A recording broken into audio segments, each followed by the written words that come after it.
Chapter 10, the final chapter of The Strange Case of Dr. Jekyll and Mr. Hyde. This chapter is written from the point of view of Henry Jekyll. This is going to be the chapter where he comes clean with everything. He explains everything that's been going on. He clears up any kind of misconceptions we might have about what's going on, and he tells the truth and reveals the mystery. Make sure that if you are reading this, you take any words that you see in bold and explore them by highlighting with your mouse, right-click, and explore man's dual nature and read about what it means with regards to our story. That will help you a lot. There's some other bolded words throughout this chapter that I would like for you to also stop on and explore, just to deepen your understanding of the reading. So here we go. I was born in the year 18 something to a large fortune, endowed with excellent abilities, inclined by nature to industry, fond of the respect of the wise and good among my fellow men, and thus with every guarantee of an honorable and distinguished future. So this means he was born into a great family with lots of talent. He was industrious. He loved being wise and doing good among his fellow men. So he had every opportunity to have a wonderful life.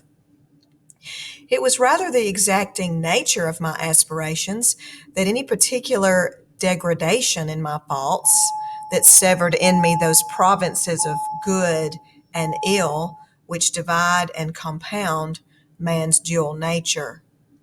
So keep in mind that even though he says he was a good man born into a good family, he had some faults. He had an ill side. He had a good side and an ill side in his nature.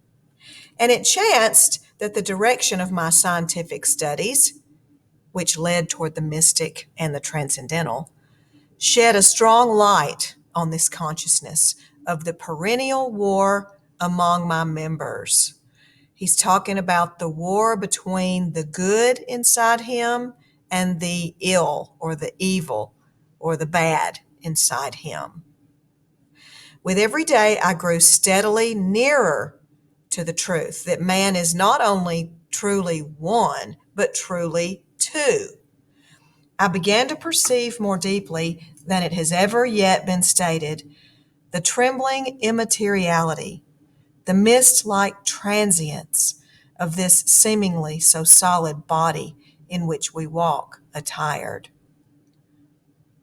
He's talking about how you look, how we look on the outside is just a mere very thin like transience and can not always reveal what's going on our inside.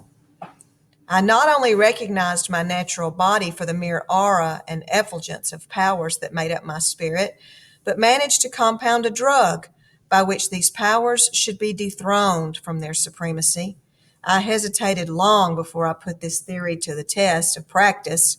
I knew well that I risked death, but the temptation of a discovery so singular and profound at last overcame the suggestions of an alarm.